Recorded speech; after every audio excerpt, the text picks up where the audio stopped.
right. Good morning, everybody. Today is Friday, March 20th, 2015. And this is Before the First Cup with Jules here on UCY.TV.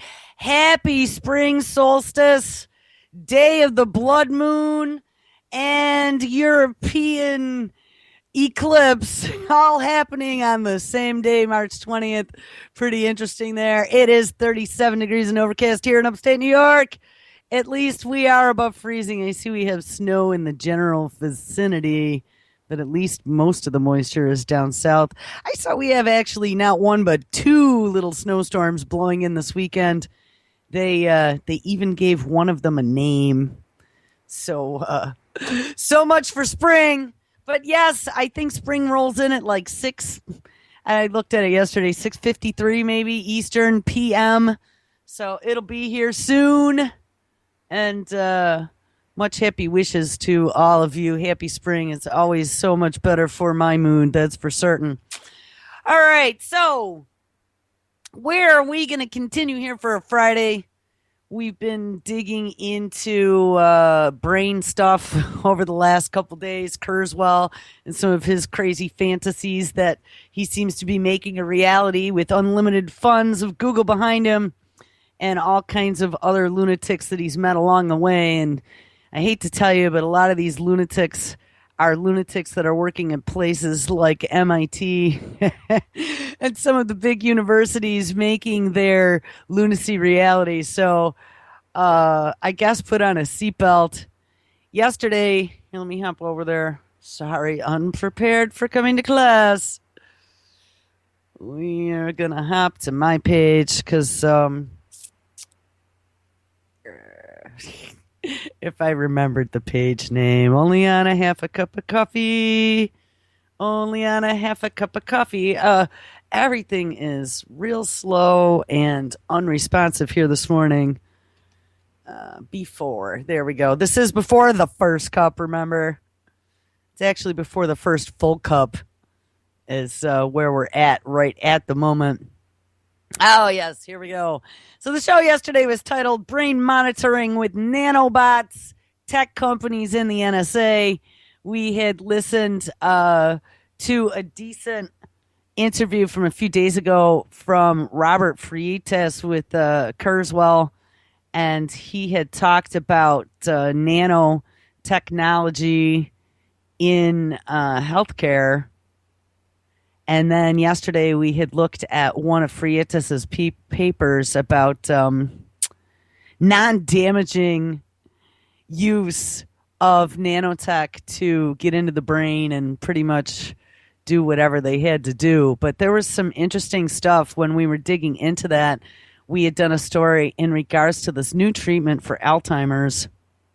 And we're going to do just a little blurb here, because SLC Mike found an interesting connection with another story I'd posted that I hadn't dug into yet.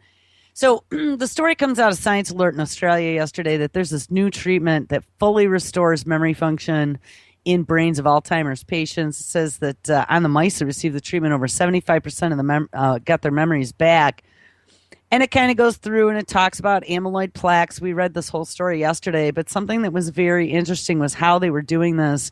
And that was using ultrasound. And I'm going to find that paragraph because there was a little piece in here that we started to find a connection to.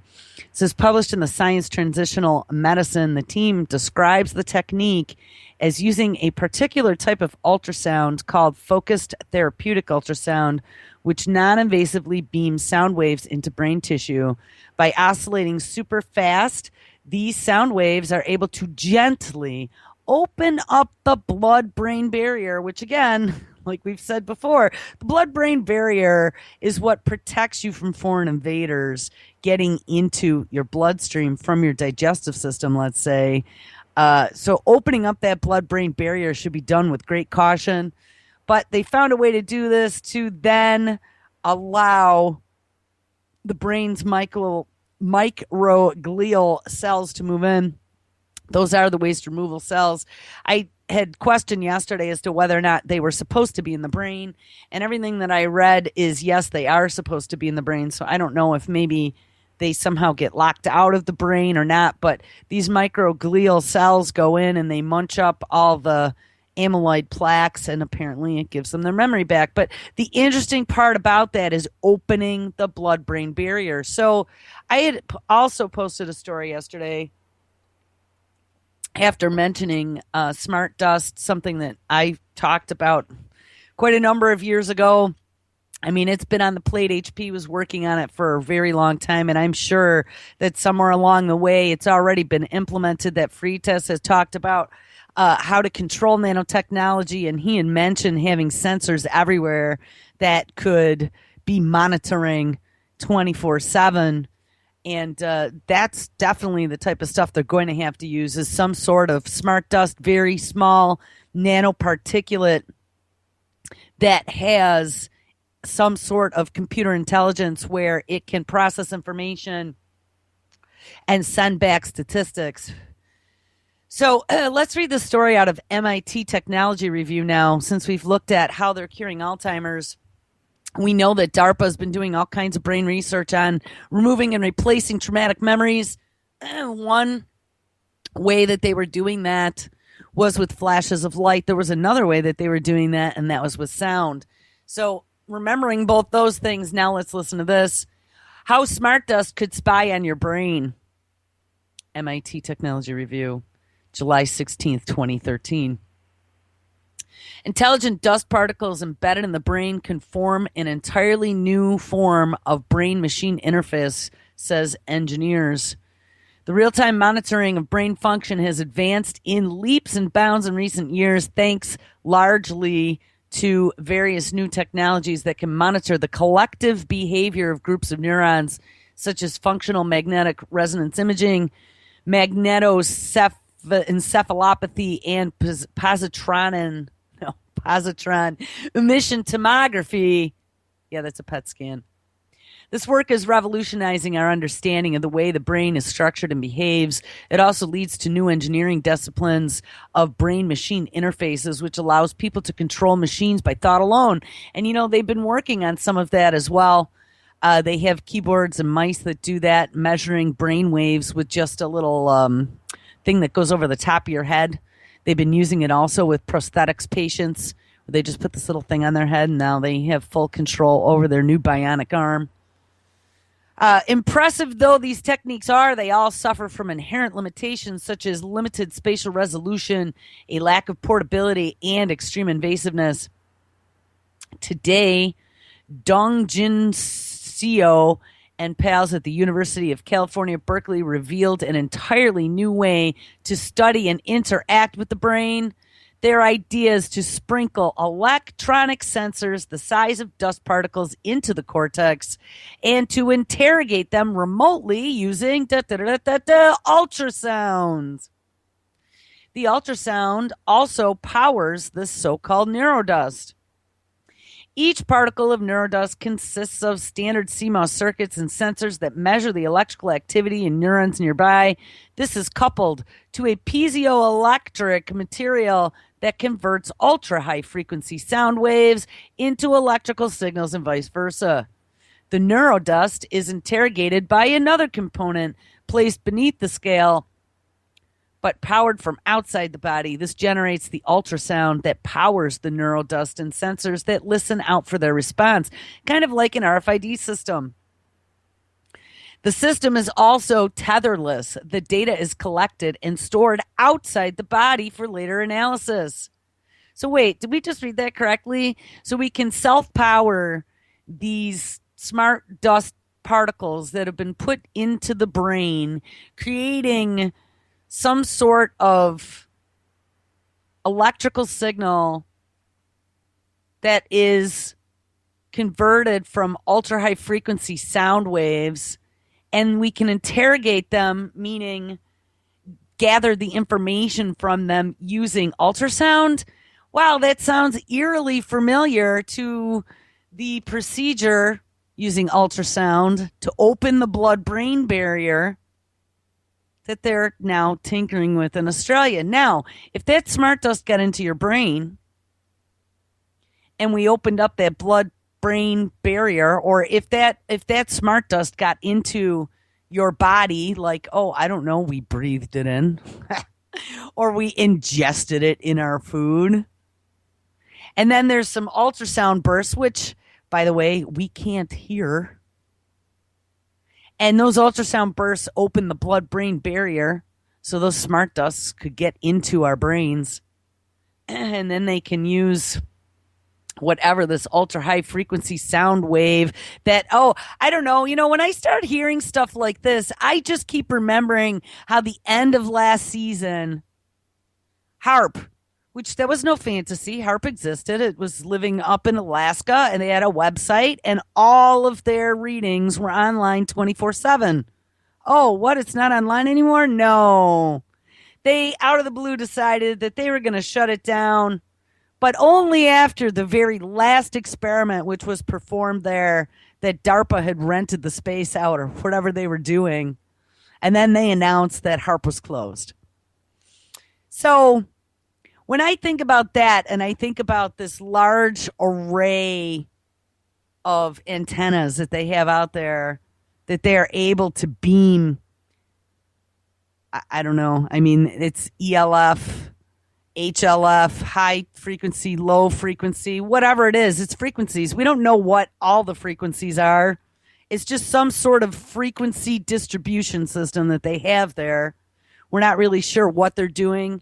We've seen some effects. I mean, there have been questions as to whether or not they're trying to manipulate the weather with HARP or if it's some sort of mind control. But we know that the Chinese have a HARP. We know that the Russians have a HARP. So whatever they're doing with a HARP, all I'm saying is to be able to spread ultra high frequency sound waves over a large tract of land, as Monty Python would say, it could be very possible. We also have lots of satellites. I don't know if they can do that from a satellite, but hey, they have their Argus billions of megapixel cameras up there. Who's to say that they can't just release some sort of ultrasound high frequency wave to turn on these little electronic devices that they've found many ways to get into our bodies? Just pointing out here, though, that there's some technology that is out there, it's being experimented with and used, that seem very similar, and they do things that would be very advantageous to these mad scientists gone mad that we've been looking at.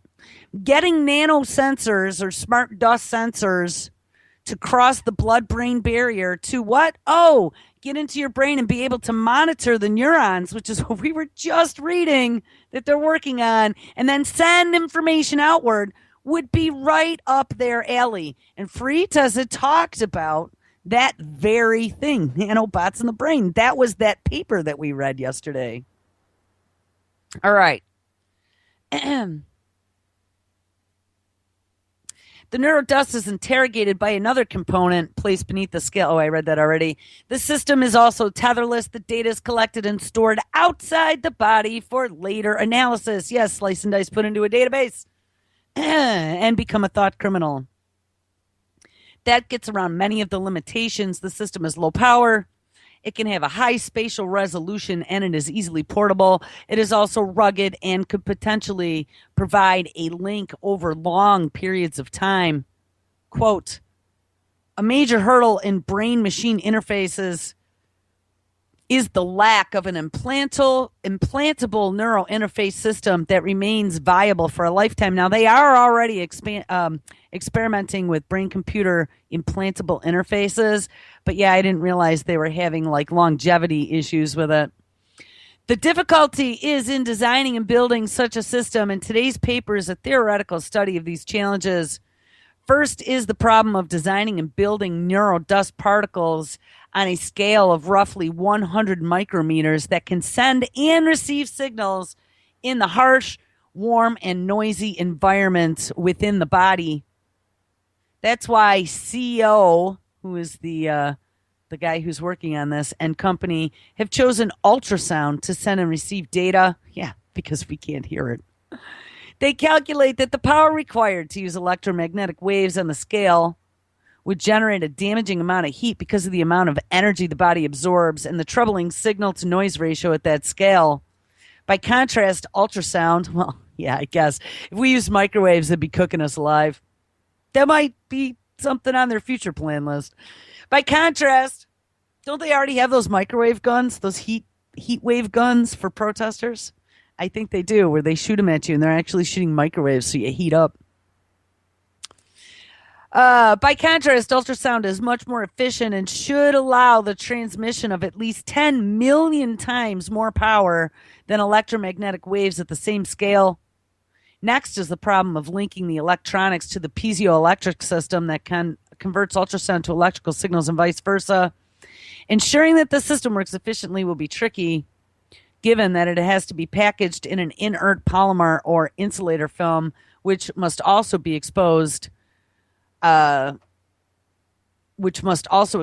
recording electrodes to nearby neurons. Finally, there is a challenge of designing and building the interrogation system that generates the ultrasound to power the entire array, but at a low enough power to avoid heating the skull and the brain. Well, at least they're thinking of our well-being. Not. On the top of all this is the additional challenge of implanting the neural dust particles into the cortex. Well, we just figured that out, didn't we? CO and company say that this can probably be done by fabricating the dust particles on the tip of a fine wire array held in place by surface tension. For example, this array would be dipped into the cortex where the dust particles become embedded. Well, they found an easier way. You breathe it, gets into your system, you ingest it, it gets into your system, do a flash of ultrasound, opens the blood-brain barrier, and those things just pass right through. That's an ambitious vision that is littered with challenges beyond the state of the art. However, the team has a strong background in nano-electromechanical systems and in the interface between electronic systems and cells. Well, damn. Then they got it going on. Indeed, one of the authors, Michael Marsharbes, developed the world's first remotely controlled beetle a few years ago. And yeah, do you guys remember that? Actually, my daughter remembers that, the remote controlled cockroach. That was when I first started doing radio, and I could not believe that they had actually done that, but they did.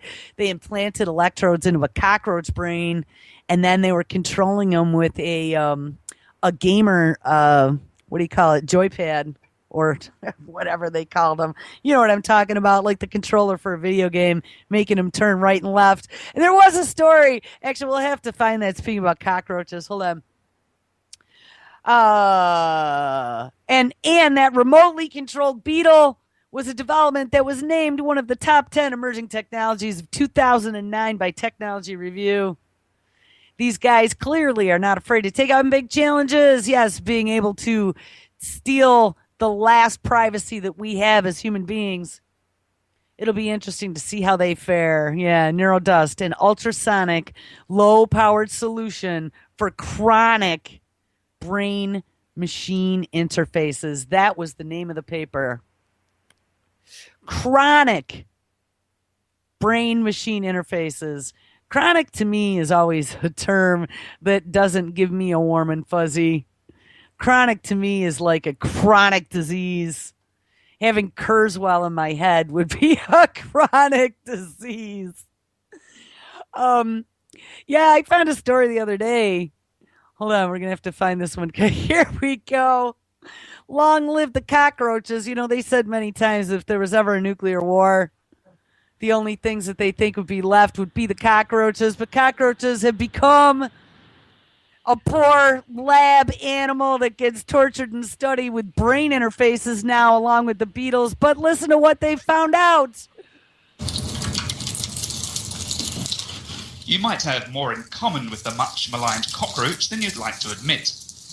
Researchers from the Free University of Brussels found cockroaches have personalities and even display different character traits, such as bravery and shyness. That's it. Lead researcher Isaac Planis said the pests make perfect test subjects because of their well-documented decision-making abilities. Cockroaches have personalities.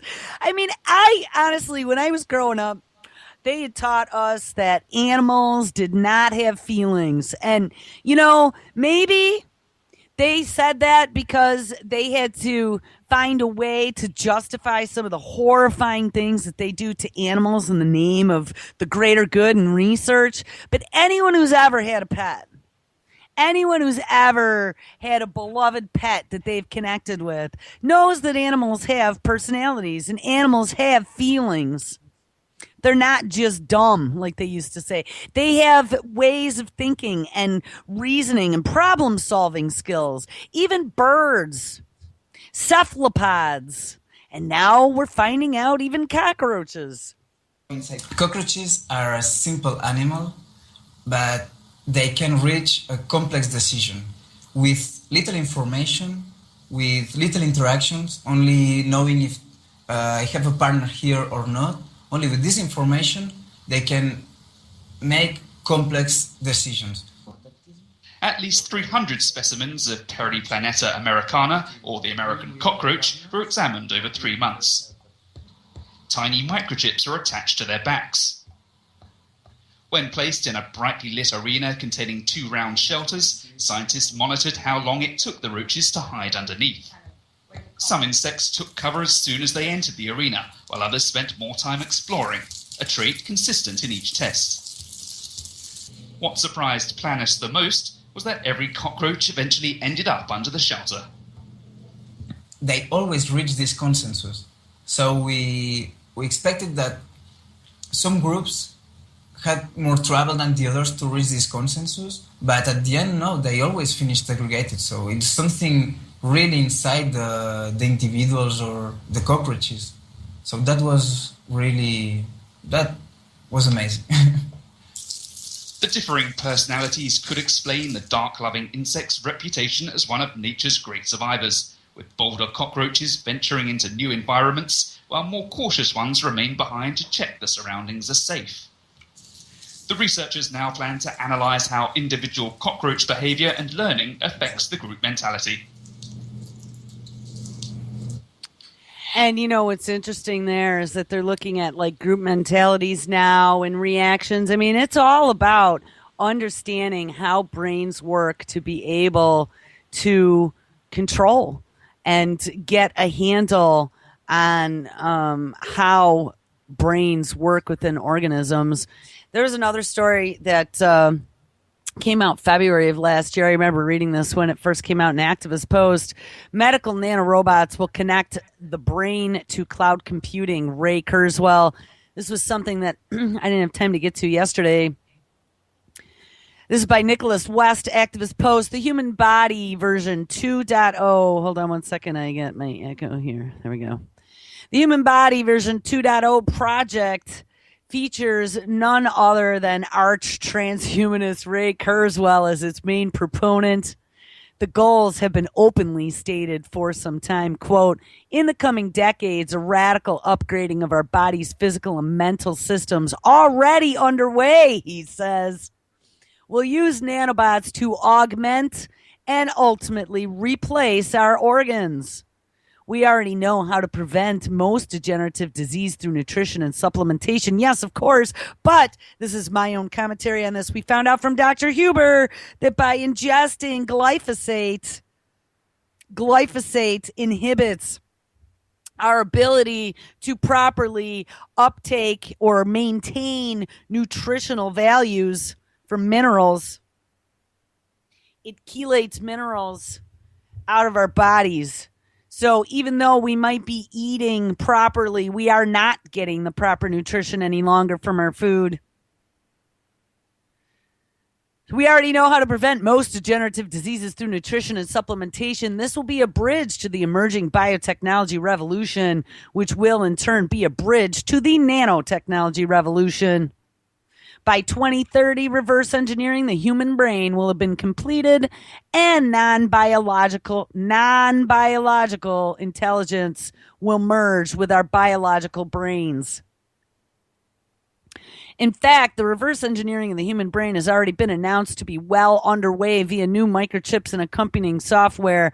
And while full nanobot rewiring of the brain is not expected before 2020, so damn, full Full nanobot rewiring of the brain, not expected before 2020, but you guys do realize, right, it's 2015. Phys.org has reported that our DNA has been successfully targeted by nanobots for drug therapy or destruction. And of course, that's something that we have spent about 7 weeks going in and out of, talking about RNAi and all of these new quote unquote vaccines, which really aren't vaccines. They're manipulating our genetic code. Taking this even one step further, Ray Kurzweil said in a new interview with the Wall Street Journal that our extension into non-biological realms will include nanobot computers that will enter our brain and connect us to cloud computing. Yes, because we are all addicted. We talked about this yesterday, the augmentation. Right now, Microsoft, with their new cloud computing applications that give you business intelligence and help you manage your daily schedule, will then be ported to a chip in your brain. It's going to be your personal digital assistant in your head. From science fiction horror directly to the human body, the nanobots are no longer speculation. Also, unlike science fiction, they won't arrive via immediate world takeover. They are already here. They will be introduced incrementally, as Kurzweil has previously stated. Quote, it will be an incremental process, one already well underway, he says. Again, verification that everything we've been looking at and talking about is absolutely correct.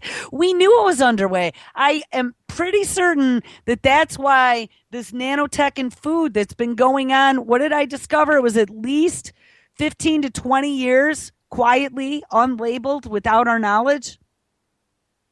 Those nanobots, or at least nanoparticles, are definitely in our bodies. And if they've already been experimenting with SmartDust and high frequency waves, you better believe that this is well underway. I just would like to know how far the extent is and how do we remove this stuff.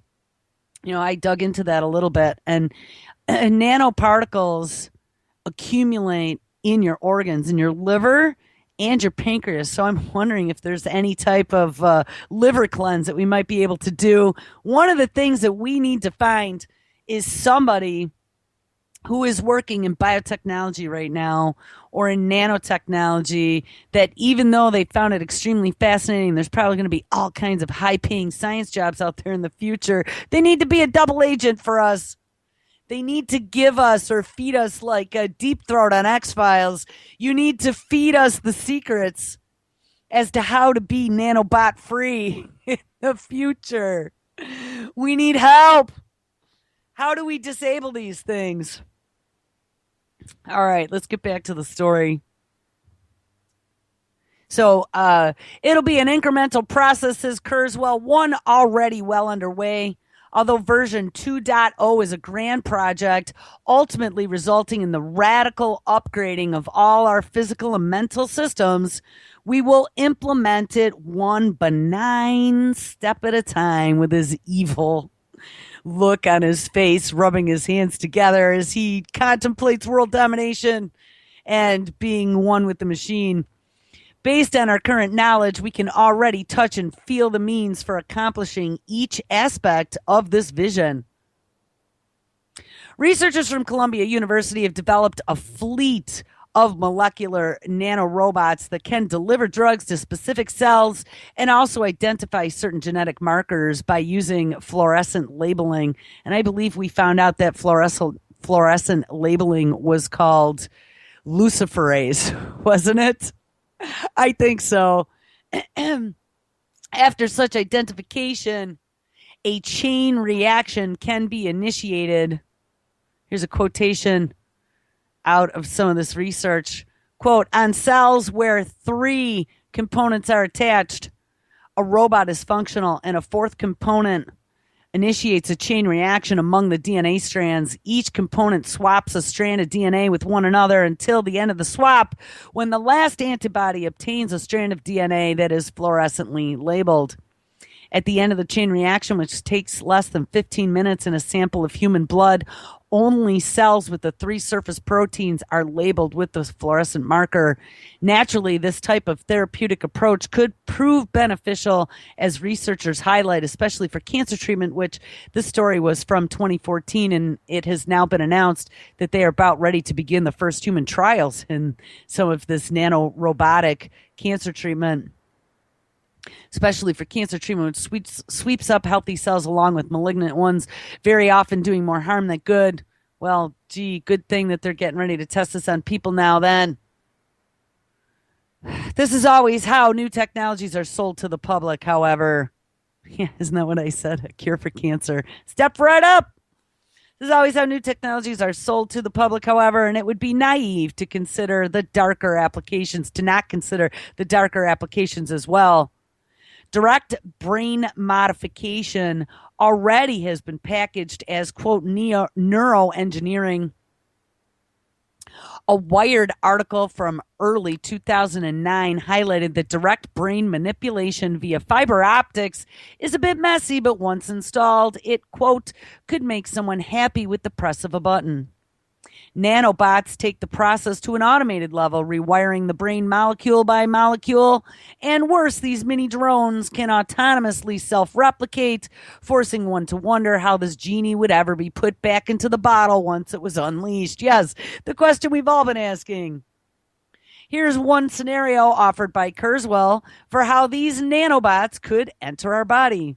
Quote, a significant benefit of nanobot technology is that unlike mere drugs and nutritional supplements, which we found out that titanium dioxide, which is a nanoparticle, is in a lot of nutritional supplements. A significant benefit of nanobot technology is that unlike mere drugs and nutritional supplements, nanobots have a measure of intelligence. They can keep track of their own inventories and intelligently slip in and out of our bodies in clever ways. One scenario is that we would wear a special nutrient garment, such as a belt or undershirt. This garment would be loaded with nutrient-bearing nanobots, which would make their way in and out of our bodies through the skin and other body cavities. That might seem to offer a level of participatory choice to wear or not to wear the garment, but Kurzweil reveals that the nanobots will eventually be everywhere. Quote, ultimately, we won't need to bother with special garments or explicit nutritional resources, just as computation will eventually be ubiquitous, and yes, that is the Internet of everything, people, and available everywhere. So too will basic metabolic nanobot resources be embedded everywhere in our environment. In a recent interview with the Wall Street Journal, Kurzweil highlights why Google has taken an interest in nanotechnology, which we looked at that story yesterday. Google's been working on all kinds of stuff with nanotechnology, putting it into your bloodstream, making sure that it can monitor all of your bodily systems.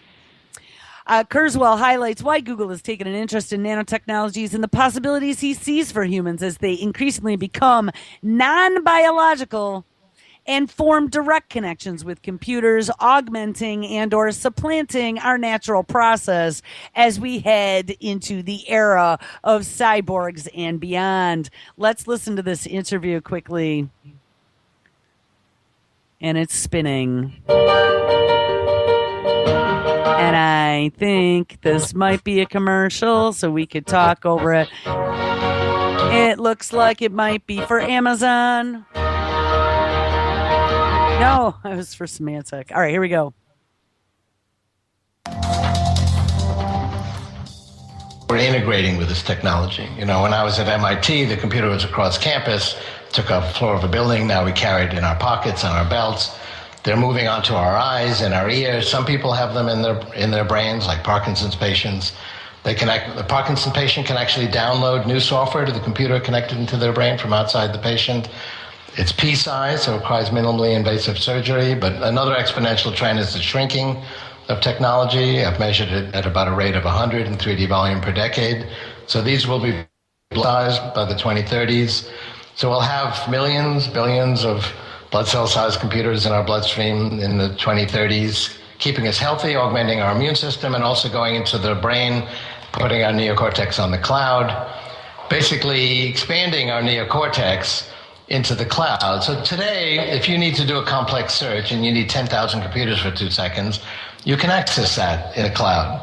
In 2035, I see somebody approaching me. I want to impress them. I need to think of something clever. I've got 2 seconds. My 300 million pattern recognizers in my neocortex isn't going to cut it.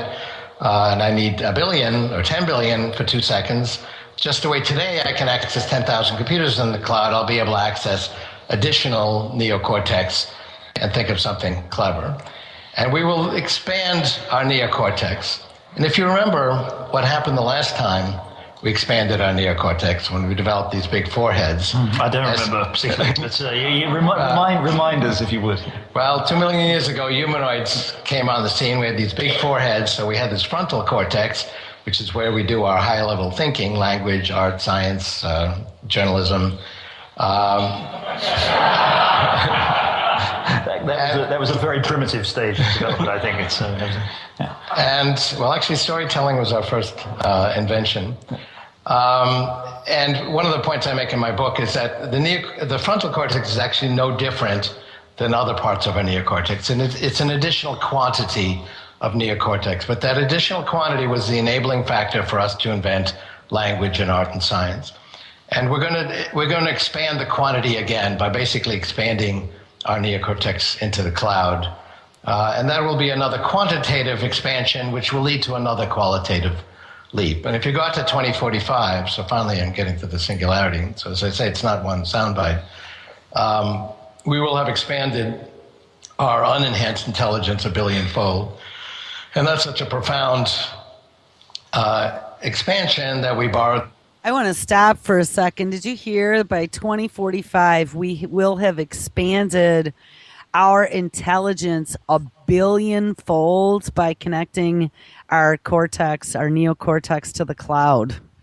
I mean, this is frightening. If this is, I mean, I don't know if I'm still going to be here in 2045, but our kids probably will be. We should all be worried about this. What kind of horror are we going to leave our children to integrate with?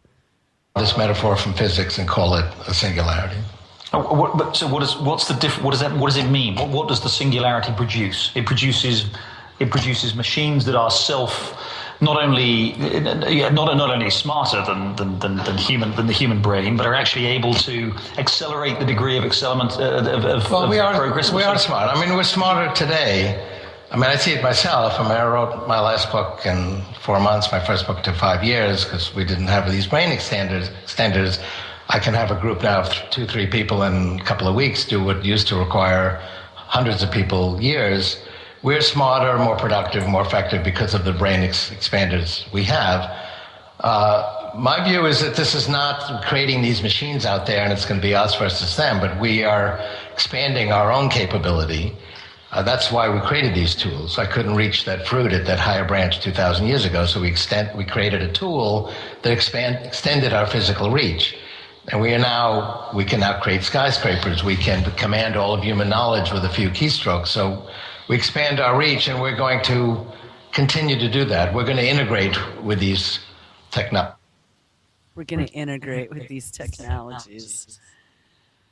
He's going to integrate with these technologies. But the sad fact of the matter is, what I see is happening is that this is happening without our consent. And we should all be standing up with pitchforks and burning torches because we are not consenting to this. Some people might be, and hey, go for it, man. That's what I say. You want to, let the nanobots in, be my guest, but don't sneak them into my food or try and give me a pill that you think's going to be good for me because you say so. All right, I'm going to read the rest of this story here. It says, and of course, our neocortex is going to be uploaded to the cloud. This positions Google perfectly for searching our every thought and pre-thought. And right now, they're pushing all of computing to the cloud. If you notice, we have all these new, the Google, whatever the new Google computer is called, the Chromebook, I believe. That's all cloud. You don't really have any storage on your machine. You save everything online, and they sell it as it becomes ubiquitous. You can open it on any device, no matter where you are in the world. Your data is backed up and saved. Yeah, but the NSA and Google and everyone else who's paid their fee for the month for software as a service also has access to your data to comb and bag and tag. So when it becomes our thoughts and memories and not just our documents, just imagine how much juicier that's going to be for them. While this might sound like an impossible amount of information to upload, let alone interconnect and search, it is being announced that researchers have designed the first nanocomputer that can push beyond the concept of Moore's Law, which imposes a theoretical limitation on the expansion of computer processing power. And yes, they're working on all of that with quantum, which of course happens in the nano realm, with flashes of light and qubits and whatever. There's all kinds of new tech that is coming out of nanotechnology. Quote, this team designed and assembled from the bottom up a functioning ultra tiny controlled computer that is the densest nanoelectric system ever built. A technical paper has been published online in the Proceedings of the National Academy of Sciences on this research. The ultra small, ultra low powered control processor, termed a nanoelectric finite state machine, or nano FSM, is smaller than a human nerve cell, and in their recent collaboration, they combined several tiles on a single chip to produce a first-of-its-kind programmable nanocomputer. It should not be seen as a coincidence that these developments are all happening simultaneously. No, and I think that we, on this show, have established that pretty damn well. This is this very nefarious plan of the takeover of biological life as we know it. What appears on the surface to be discoveries in entirely different fields are coalescing rapidly as we approach the theoretical state of the singularity, a full merger of human and machine, estimated to occur between 2029 and 2045. Despite the language of futurists, we know that a concerted effort is already underway to manage and predict human behavior for a whole range of potentially anti-human applications. And remember, like, let's go back 3 years ago, they were already profiling people using surveillance to determine whether or not you could be put on the terrorist watch list, right? If you were nervously looking at your watch in an airport, or if you were sweating, if you looked nervous in any way, if you darted your eyes around, you were on the terror watch list. But they were garnering a lot of that information just from security footage, you know, as well as TSA agents and see something, say something, call-ins for a Walmart gift card. But they were gathering intelligence on you and putting your 230-point facial recognition into a database. I actually saw a video the other day where they were showing some of the security systems now, these new ones going into place in airports. Did you see that? I think New Jersey is one of them, where they're using the Wi-Fi light bulbs that have cameras and microphones in them. And they were doing facial recognition right out of the camera that was in the light bulb, and then back ending to a facial recognition piece of software. And then as you're walking into the airport, or you're like, let's say Denver International Airport was the one place that I remember seeing those the moving sidewalks, right, that go down the center of the airport, so you can walk, you know, one way or the other way on either side, or get in the middle. And then they got the two walking sidewalks that go forward and the other direction. Well, as you're going on the walking sidewalk, they were showing this footage of like real-time facial recognition as you're going underneath the cameras, and it's capturing your face and then bloop and running you through the database.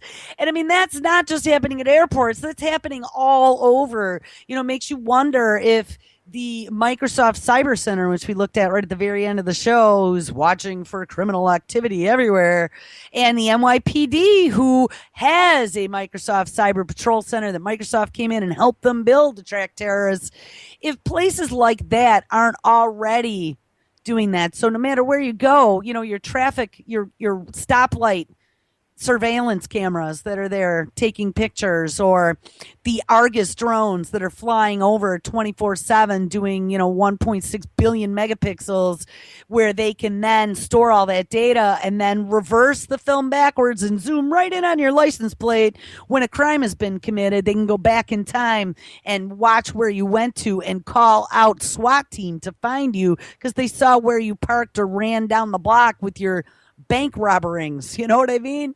I mean, there's some major crazy shit going on right now. So now let's take that to the nth degree, beyond just high def surveillance cameras to full out true surveillance. I mean, we know that they could take our metadata on our cell phones, even though they said metadata was innocuous. We found out when that one company decided to take someone's metadata and map it, just exactly how much information they can garner from your daily activities just by taking that quote unquote undistinguishable data from you.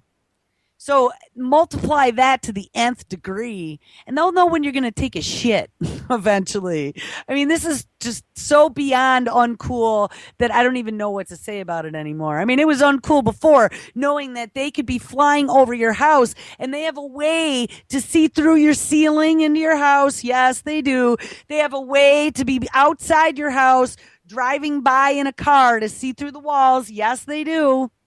Back in the 1970s, alphabet agencies already had a laser that they could shine through the glass of your window, unbeknownst to you, and be listening to conversations in the next room. I had a freaky thing happen to me when I was a kid, and I've told that story a long time ago. I'm not going to tell it right now, but I dug into it deeply a few years ago to see if I could ever find any proof for the timeline when it happened to me, to technology that existed at the time, because it seemed like it, I mean, at the time, to us, the technology was something that didn't exist at the time, but it absolutely did. I found references back from the 60s and the 70s of them using a laser voice gun to capture conversations. So, think about from back then what they had. And, we've all said they're hundreds of years, if not, 50, 100 years beyond what we have. They're probably even more than that now, because don't forget, we have this exponential growth that happens as computers get faster. We use the computers to help develop faster and better technology. And as that, it becomes like a pyramid, except a reverse pyramid. It started really small with a simple, and it's expanding into this huge mass that is growing at just leaps and bounds.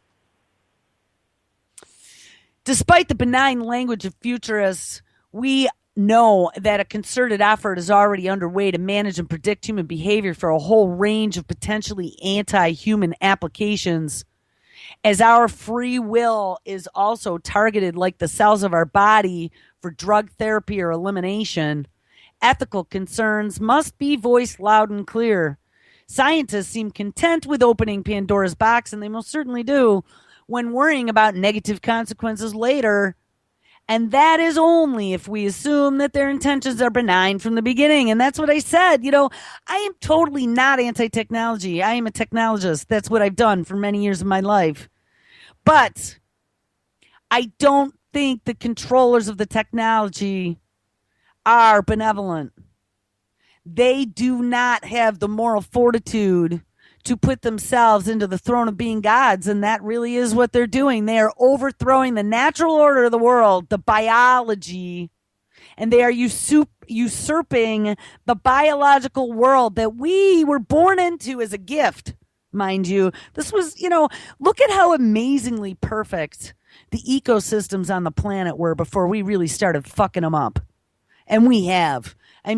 Regardless of how it was done or who did it or which poison dumped where caused it to tip over the edge, we're about there, people. We have extinctions happening at huge numbers on a daily basis. We see now that the climate has reached a point, whether engineered or natural, there's some bad shit on the horizon.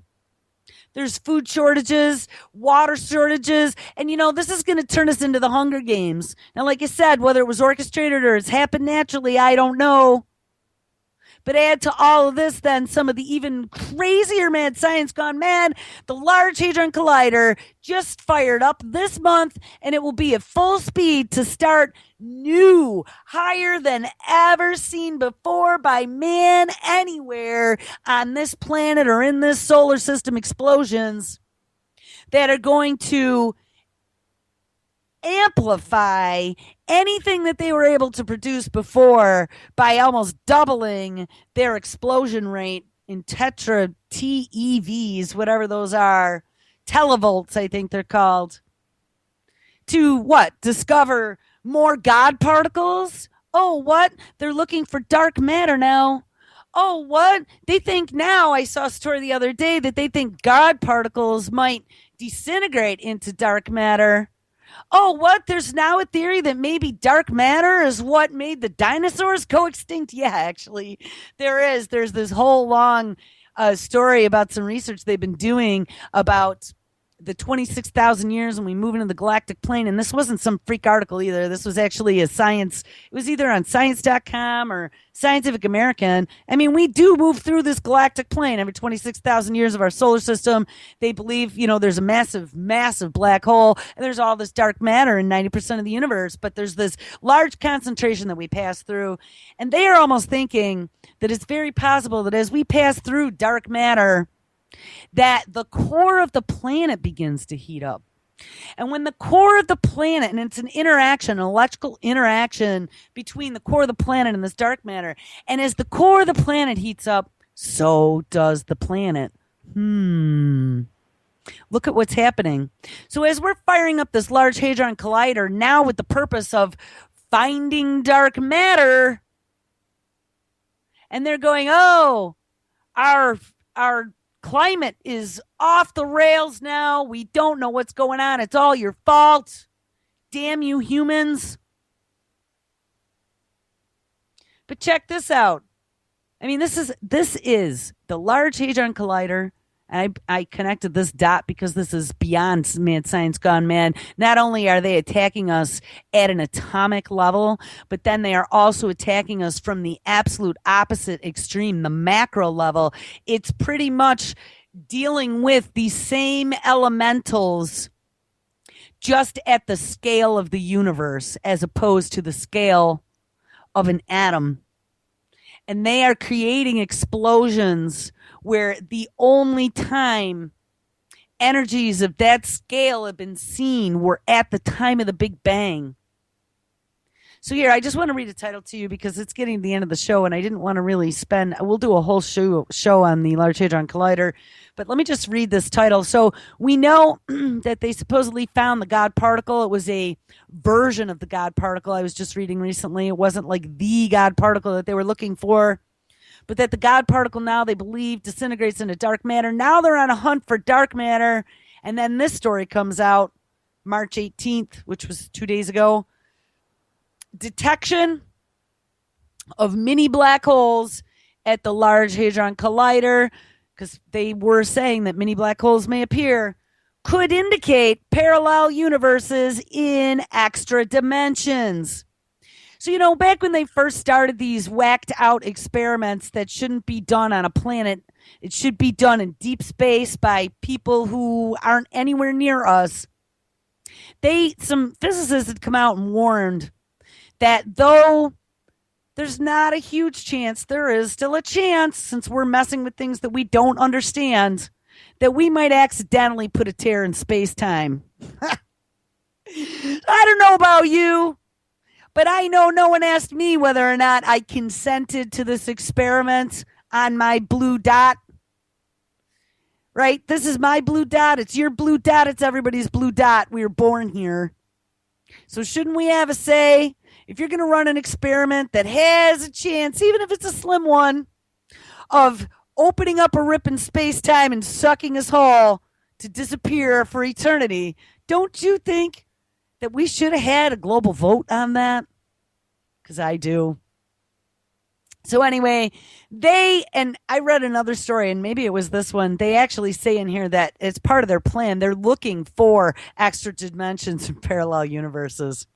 So if anyone ever doubted that these people that are running the show, if anyone ever doubted that these people were evil or that there wasn't some sort of plan to take us out, I mean, would we even go as far as saying maybe we really have been infiltrated by an outside intelligence somewhere? I mean, where's the humanity in this? Where's the humanity in thinking that it's okay to replace nature, which has perfectly worked beautifully without us for millions of years? There is a complete, utter, absolute, beautiful balance that occurs without the human cancer to pollute and destroy and take for their own benefit. You know, when we go mine oil, let's say, sure, they paid to mine it, but is that oil really theirs just because they paid to find it? I would say we should all be getting a cut of those multi-billion-dollar profits, don't you? Why is that their oil? That's as much my oil pocket as it is yours. I live in the United States. I live on the globe. This was all naturally deposited by the planet. Well, as being a creature of the planet, shouldn't we benefit from that? Like, I just don't understand where they thought private ownership, and I'm not talking socialism, but I'm talking about like natural resources. Why are these things being coveted by the most rich, owned, and then allowed to enslave us? And why are they using technologies like this that are definitely beyond our understanding, beyond our control, just like nanobots? We don't know what's going to happen if these things get loose. And Robert Freitas had also been asked the question by Crazy Kurzweil about what happens with self-replication. And even Freitas, who has written ad nauseum about how wonderful this is going to be for the future, recommends against self-replicating. Genie out of the bottle in so many ways, all over the board.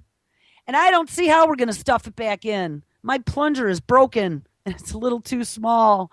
All right, guys, we got about 20 seconds left. Happy Friday. Happy solstice. Happy once in a 300-year event eclipse over England that happened at like 4:30 this morning Eastern time. And happy blood moon or whatever that moon is that's coming. All right, guys, make sure you stick around tonight. Josh will be live at 6 p.m. Eastern. We have Primer Time is now running in the 8 p.m. slot. So it'll be Primer Time randomly replay, but those are always awesome. 9 o'clock is Brandon's show from this week, 10, United Front Radio. And at 11, Anti-Media Radio live with Levon. All right, guys, everyone have an awesome Friday. Come back this weekend. Always awesome video. And we will catch up with you on Monday. Take care.